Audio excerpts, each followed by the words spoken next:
Há um momento na vida de toda alma desperta em que a pergunta deixa de ser: existe ou não existe um Deus? E se transforma em algo mais íntimo, mais real, mais perigoso. Quem é esse Deus que vive em mim? Para Carl Jung, Deus não era um conceito externo, frio e distante. Não era uma figura mítica assentada nas nuvens, nem um dogma imposto por tradições. Deus, para ele, era uma realidade interior, viva, pulsante, atuante. Uma presença simbólica que não habita fora, mas dentro. Não nos altares, mas nas profundezas da psique. E foi exatamente por essa visão que Jung causou espanto, admiração e até rejeição entre teólogos, cientistas e buscadores. Jung não negava Deus, mas também não o reduzia a uma crença. Ele ousava dizer que Deus era uma experiência. E isso muda tudo, porque uma crença pode ser herdada. Uma doutrina pode ser ensinada, mas a experiência de Deus, essa ninguém pode viver por você. Desde muito jovem, Carl Jung sentia que havia algo sagrado dentro da alma humana, um impulso, uma força, uma presença. Ele percebia que o ser humano não se contenta com respostas racionais. A alma tem fome de sentido, e a ideia de Deus, longe de ser apenas um produto da cultura, é, segundo ele, um arquétipo fundamental do inconsciente coletivo. Está lá, gravado na estrutura da psique humana, independente de religião, tempo ou lugar. Mas o que isso quer dizer? Que Deus seria apenas uma projeção interna? Uma criação psicológica? Para Jung, não. O arquétipo de Deus é uma imagem interior que aponta para algo real, mas que só pode ser acessado através do símbolo. É como a luz do sol refletida num vitral. O vitral não é o sol, mas deixa sua presença passar. E nesse ponto, Jung faz uma distinção crucial. O Deus em que acreditamos nem sempre é o Deus que vivenciamos. Muitos creem em uma divindade justa, amorosa, perfeita, mas vivem dominados por culpa, medo e castigo. Outros dizem não acreditar em Deus, mas sentem uma força maior em sonhos, intuições ou sincronicidades. O que isso revela? Que Deus, para Jung, não é uma ideia. É um fenômeno psíquico, um acontecimento interior. E é isso que vamos explorar juntos neste vídeo.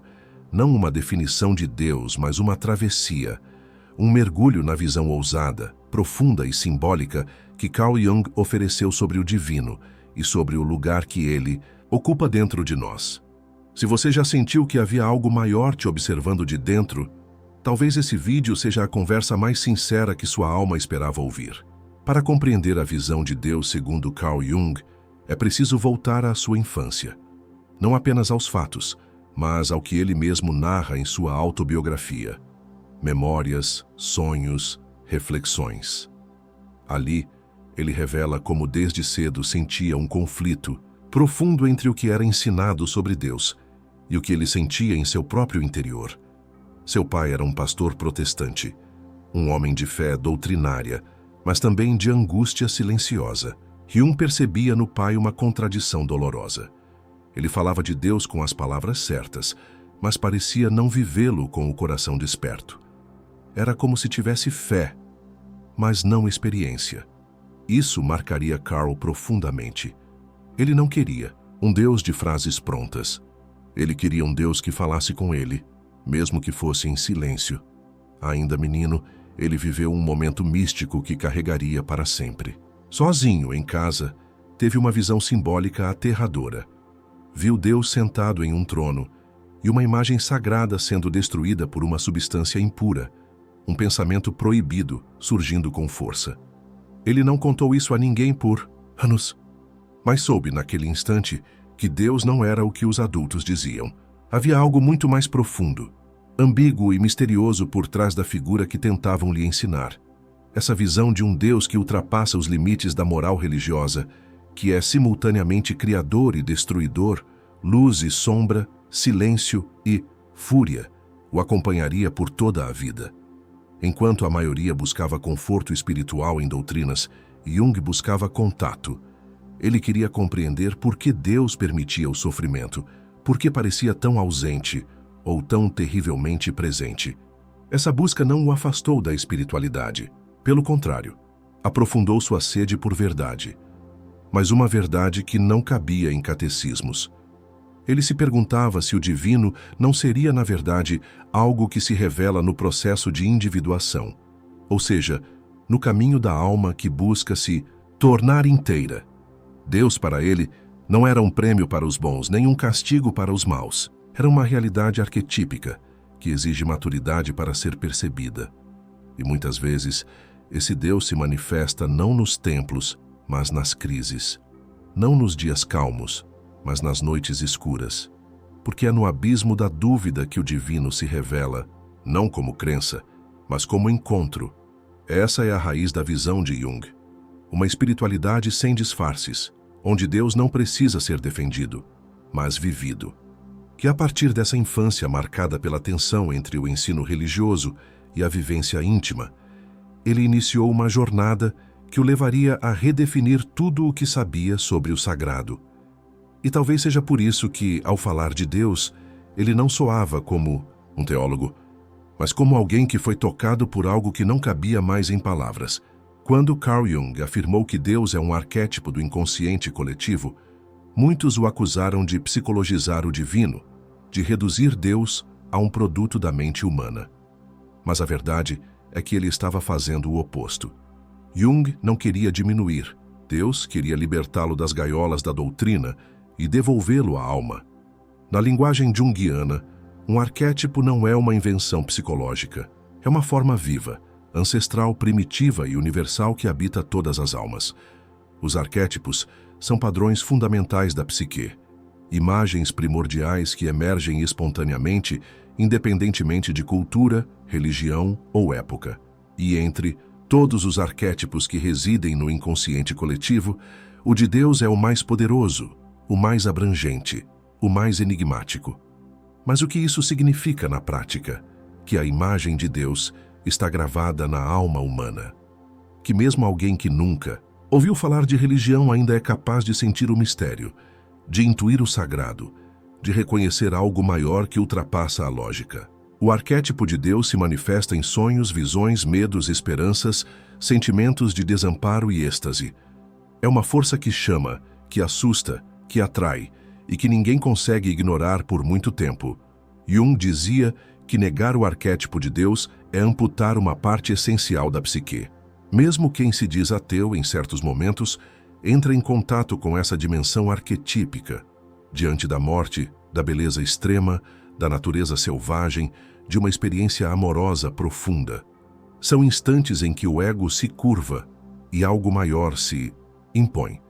Não um Deus externo, castigador ou recompensador, mas um princípio organizador da alma, algo que aponta para o centro do ser. Ao identificar Deus como arquétipo, Jung não estava dizendo que ele é apenas uma imagem interna. Estava dizendo que é também uma imagem interna, e que é o lá dentro, que sua presença é mais real. Não é fora que se encontra o divino, é no inconsciente profundo. E isso transforma radicalmente a espiritualidade, porque deixa de ser um sistema de crenças e se torna um processo de escuta. O arquétipo de Deus não pode ser domesticado. Ele é contraditório, ambíguo, assustador e sublime. Ele carrega luz e sombra. Ele desperta amor e terror. E é justamente por isso que, para Jung, Deus era uma realidade psíquica viva, não um conceito. Uma força que age na alma mesmo quando a mente a nega. Quando o arquétipo de Deus emerge, tudo muda. As estruturas antigas colapsam. O eu se vê pequeno. A vida ganha outro ritmo.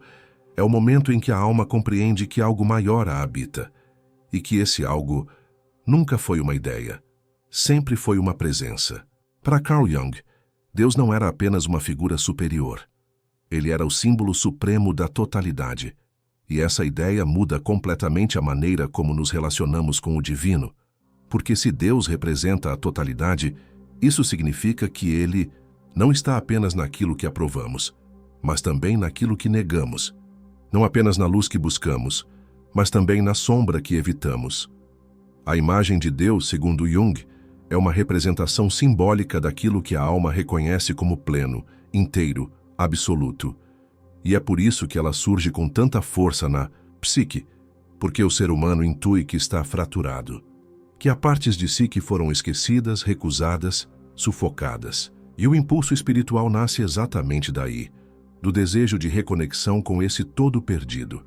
O processo que Jung chamou de individuação é, no fundo, uma jornada sagrada, não religiosa no sentido institucional, mas espiritual no sentido mais profundo.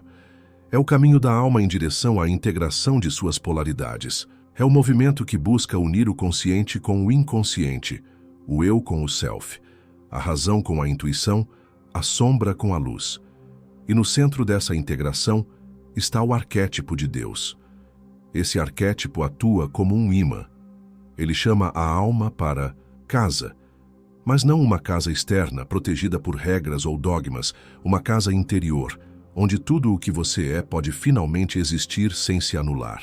Onde o sofrimento se torna sabedoria, a raiva se transforma em força, a fragilidade vira compaixão. Essa totalidade não é um estado perfeito, mas um estado verdadeiro. E Deus, nesse contexto, é o símbolo maior dessa verdade profunda. É por isso que Jung via a religião como um mapa simbólico. As imagens divinas, os rituais, os mitos, tudo isso para ele são tentativas de expressar o inexprimível. Mas, quando essas imagens se tornam literais, rígidas, moralistas, elas deixam de apontar para Deus e passam a escondê-lo. O símbolo só é vivo quando é habitado com consciência, quando serve de ponte, não de prisão. O verdadeiro encontro com o divino, dizia Jung, acontece quando o indivíduo se aproxima do centro do seu ser. E nesse centro não há um Deus externo esperando aprovação. Há um silêncio pleno, uma presença que une tudo o que parecia oposto. Um mistério que não precisa ser explicado, apenas vivido. E talvez seja por isso que, ao falar de Deus, Jung nunca falava em tom de certeza. Ele falava com reverência, porque sabia que quanto mais você se aproxima da totalidade, menos sente necessidade de defini-la. Um dos pontos mais ousados e transformadores da visão de Carl Jung é a distinção entre acreditar em Deus e vivenciar Deus. Para ele, acreditar é um ato mental, social, muitas vezes herdado. Vivenciar é um terremoto interior. É algo que desestrutura, que desorganiza o ego, que muda a forma como você sente, age e percebe a realidade. Jung afirmava com toda a clareza: "Eu não acredito em Deus. Eu sei." Essa frase chocou muitos, mas o que ele queria dizer não era uma afirmação dogmática, e sim uma confissão de experiência. Deus, para ele, não era uma hipótese ou uma fé abstrata. Era uma realidade vivida, algo que se impunha, de dentro para fora, como uma força arquetípica, uma presença misteriosa e inquestionável que se manifestava em sonhos, símbolos, intuições e sincronicidades. E é nesse ponto que Jung separa-se de muitos caminhos religiosos tradicionais, porque a maioria das religiões organiza-se em torno da crença, do que se deve aceitar, afirmar, repetir. Mas a alma, segundo ele, não se transforma por crenças, ela se transforma por vivências. A crença pode até confortar, mas a experiência, essa muda tudo, porque não depende do outro. Não depende de dogmas, ela marca, abre, restaura e, às vezes, destrói. É comum que alguém diga acreditar em um Deus amoroso, mas viver com medo. Acreditar em um Deus justo, mas sentir culpa constante. Acreditar em um Deus que perdoa, mas não se perdoar nunca. Para Jung, isso revela um abismo entre a mente e a psique, porque na psique, Deus se manifesta através da verdade emocional. E se o Deus que habita você é castigador, frio, exigente, então é com esse que você está realmente em contato. Mesmo que negue com palavras, é por isso que ele insistia. Não diga o que você acredita, observe o que você sente. A verdadeira imagem de Deus em você não está no que você repete, está no que sua alma carrega. E essa imagem precisa ser transformada não através de debates ou orações repetidas, mas através do contato íntimo com o inconsciente. Jung via nos sonhos, nas visões e até nos sintomas psíquicos, manifestações de um diálogo com o divino. Quando o inconsciente envia uma imagem simbólica, ele está tentando equilibrar algo, compensar o ego, revelar uma dimensão esquecida. E muitas vezes, essas imagens são assustadoras, ambíguas, sombrias, porque Deus também é mistério, também é caos, também é força bruta. Vivenciar Deus, então, não é um ato de conforto, é um renascimento, uma desorganização criativa, um encontro com algo que desafia o ego, mas desperta a alma. E quem passa por essa experiência, raramente volta a se contentar com crenças herdadas, porque descobre em silêncio que Deus não é uma resposta, é um chamado. No coração da psicologia junguiana, há um conceito que ressoa como um eco sagrado: o self. Mais do que uma ideia, o self é, para Carl Jung, a totalidade da psique, aquilo que somos, mas ainda não conhecemos. E é nesse centro silencioso que ele vê algo extraordinário, a imagem de Deus na alma humana. O self, segundo Jung, não é o ego fortalecido, não é o eu ideal das redes sociais, nem o personagem que aprendemos a interpretar para sermos aceitos. O self é o núcleo vivo da alma, onde todas as partes se encontram: a luz, a sombra, o masculino e o feminino, o instinto e o espírito, o desejo e a sabedoria. Ele é ao mesmo tempo individual e universal, e ao longo da vida, tudo conspira para que nos aproximemos dele, mesmo que isso custe rupturas, crises e noites escuras. É por isso que Jung afirmava: o self é o equivalente psicológico da imagem de Deus. Ele não estava dizendo que somos deuses no sentido egóico, mas que dentro de cada ser humano existe uma centelha que aponta para o divino. Uma estrutura psíquica que nos orienta, nos transforma, nos desinstala e, se escutada com atenção, nos guia de volta à nossa essência. Mas há um detalhe profundo aqui. O self não fala a linguagem do ego. Ele não negocia, ele não grita, ele não seduz. Ele se manifesta em sonhos simbólicos, impulsos criativos, sincronicidades, pressentimentos e, muitas vezes, em sofrimentos que parecem não ter explicação. Porque quando nos afastamos do self, algo dentro de nós começa a adoecer. O sintoma aparece como um pedido de retorno. Para Jung, se Deus se manifesta na alma, é através do self que essa manifestação ganha forma. Ele é o eixo invisível da individuação, a presença interior que quer nos tornar inteiros, não perfeitos, mas verdadeiros. E esse processo é tudo, menos confortável, porque para encontrar o self, o ego precisa ceder, precisa admitir que não é o centro, que não sabe tudo, que não comanda a vida. Essa rendição, porém, não é fraqueza, é o início da sabedoria. Porque quanto mais nos aproximamos do self, mais nos sentimos guiados por algo maior, não fora de nós, mas dentro. Algo que não impõe, mas convida, que não exige, mas desperta, que não divide, mas integra. Deus, nesse sentido, não é uma figura sentada fora do mundo, observando de longe. Ele é um processo interno, um campo de consciência que pulsa no centro da alma.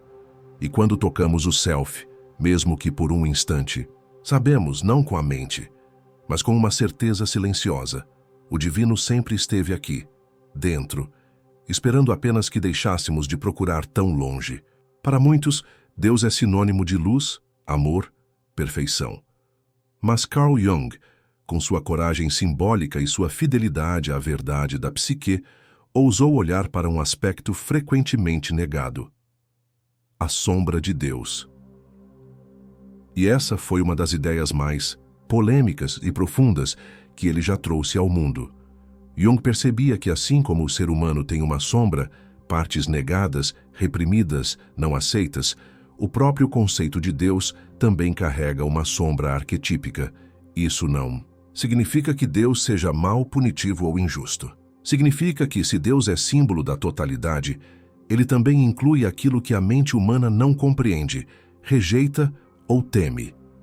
Essa intuição começou cedo na vida de Jung. Ainda criança, como vimos, ele teve visões de Deus fazendo coisas que o catecismo jamais teria permitido. Isso o perturbou profundamente. Mas com o tempo ele entendeu. O divino não é apenas luminoso. Ele também pode se manifestar como destruição, caos, silêncio e angústia. E quando negamos esse aspecto, o projetamos no mundo e chamamos de mal, de demônio, de destino cruel. Jung viu isso com clareza durante as guerras mundiais, quando a civilização que dizia acreditar num Deus de amor mergulhou em horrores inomináveis. Como isso era possível? Porque havia uma cisão. A sombra do divino negada nas religiões oficiais emergia nos instintos humanos de forma descontrolada, destrutiva, não porque Deus fosse mau, mas porque o inconsciente coletivo estava em desequilíbrio. Para ele, o mal não é um oposto externo ao bem, é parte da estrutura total da realidade. É algo que precisa ser reconhecido, compreendido e integrado. O mal negado se torna sombra, ativa, e essa sombra pode dominar indivíduos, sociedades e até sistemas espirituais.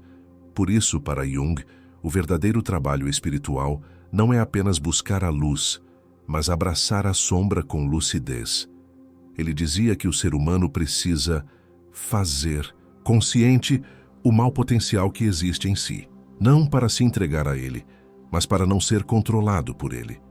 O mesmo vale para a imagem de Deus.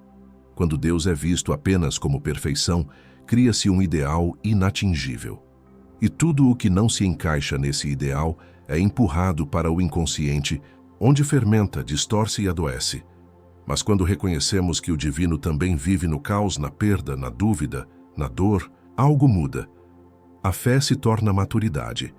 A espiritualidade se torna verdade. E Deus deixa de ser um juiz externo para se tornar um processo interno, onde cada sombra é chamada a participar da luz. Porque, no fundo, como dizia Jung, o ser humano não se torna iluminado ao imaginar figuras de luz, mas ao tornar consciente a escuridão. E isso vale também para o Deus que habita em nós. Há momentos na vida em que tudo desmorona. Relacionamentos se rompem, a saúde falha, os sonhos murcham e o sentido parece evaporar. É nesses momentos, quando não há mais chão, nem respostas, nem garantias, que muitos se perguntam: onde está Deus agora? Carl Jung acreditava que é justamente nessas experiências limite que a alma se aproxima do sagrado com mais intensidade, não porque Deus cause o sofrimento, mas porque é no vazio que a escuta se torna mais nítida. Quando o ego já não sabe o que fazer, quando a mente racional já não consegue explicar, quando a fé aprendida se revela frágil, algo maior começa a emergir. Jung observava que a verdadeira experiência do divino raramente acontece em momentos de glória. Ela surge no deserto, na crise de identidade, no luto, na dúvida radical. É ali, no território da dor, que o ego é ferido e o inconsciente se abre. E nesse espaço simbólico, despido de controle e certezas, o self começa a sussurrar. E o arquétipo de Deus se manifesta como silêncio, como fogo, como visão, como renascimento. Ele dizia: Deus se manifesta quando o ser humano está no limite de sua resistência. Não porque o sofrimento em si seja divino, mas porque ele desfaz o falso. E o que sobra depois disso é essencial. Esses momentos são portais. Neles você não fala sobre Deus, você clama. Não teoriza, você sente. Não busca mais a luz, você implora por sentido. E se houver escuta interna, algo profundo acontece. Você percebe que o vazio não está realmente vazio. Ele está grávido de uma nova consciência, de uma nova presença, de um Deus que não é o mesmo da infância, mas que te olha agora, de dentro. Jung nunca romantizou o sofrimento. Ele sabia que a dor pode destruir, mas também sabia que ela pode revelar, que ela pode ser o momento em que a alma desperta, porque quando tudo parece perdido, o ego finalmente se cala, e é nesse silêncio que a resposta chega. Não como uma solução mágica, mas como uma transformação interior. Deus, nesses momentos, não aparece como milagre. Ele se manifesta como presença, como intuição súbita, como aceitação profunda, como uma lágrima que de repente se torna oração. É nesse instante que o sagrado deixa de ser crença e se torna certeza sentida no corpo, na respiração, no tempo que se expande. E então, mesmo sem entender tudo, você intui. Aquilo que parecia um fim era, na verdade, uma iniciação, a travessia de um portal. E do outro lado, uma nova versão de si mesmo, mais madura, mais humilde, mais desperta. Se encontra com um Deus que sempre esteve lá, esperando que você descesse da mente e entrasse na alma. Para Carl Jung, a espiritualidade autêntica não nasce da submissão ao dogma, mas da coragem de olhar para dentro. Ele respeitava as religiões, profundamente, mas não como sistemas de crença a serem obedecidos. Ele as via como expressões simbólicas de verdades psíquicas, mitos, rituais, doutrinas, todos como tentativas humanas de representar aquilo que é essencialmente invisível, a alma em busca de sentido. Foi por isso que ele defendeu, ao longo da vida, que religião e psicologia não deveriam ser inimigas, mas parceiras. A religião, dizia ele, fala com imagens, a psicologia com processos. Uma aponta para o mistério, a outra busca integrá-lo. E a alma humana precisa das duas coisas, o encantamento e a estrutura, o símbolo e o caminho. Jung não queria destruir a fé, queria aprofundá-la, tirar a espiritualidade do terreno da obediência cega e trazê-la para o campo da experiência vivida. Para ele, um indivíduo que recita fórmulas sem consciência está longe de Deus.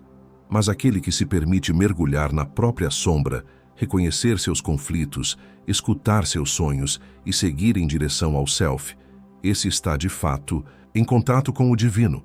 Ele dizia que o símbolo religioso só tem poder quando é reconhecido internamente. A cruz, por exemplo, não tem valor apenas como imagem externa. Seu verdadeiro poder está naquilo que ela representa dentro da psique. A dor que gera renascimento, a interseção entre opostos, o sacrifício do ego, o renascimento do self. Quando essa imagem é vivida por dentro, ela se torna viva.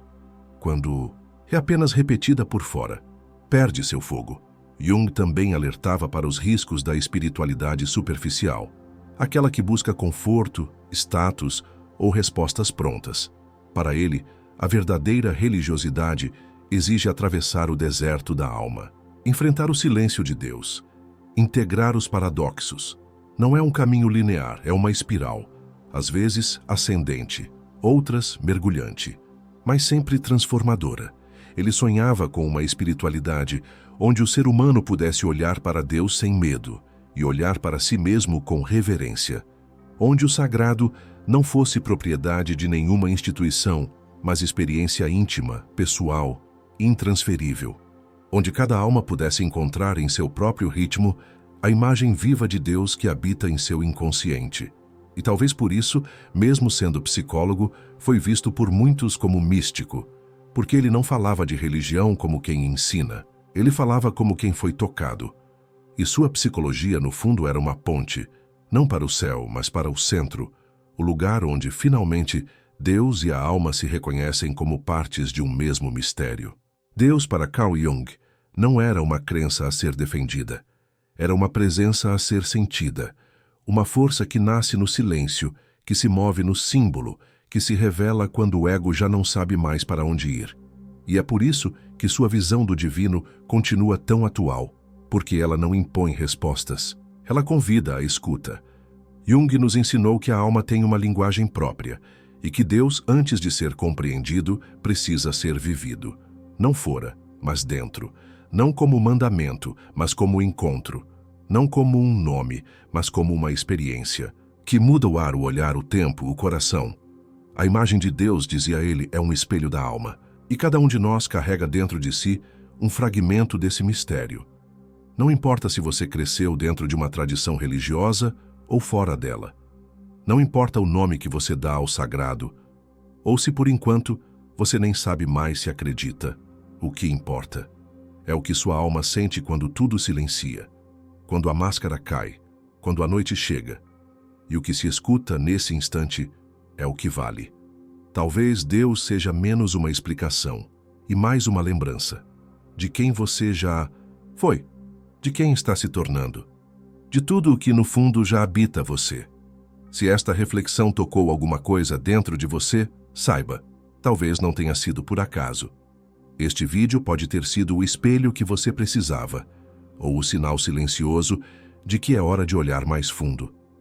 E se você sente que há um tema que sua alma gostaria de ver explorado aqui, deixe nos comentários.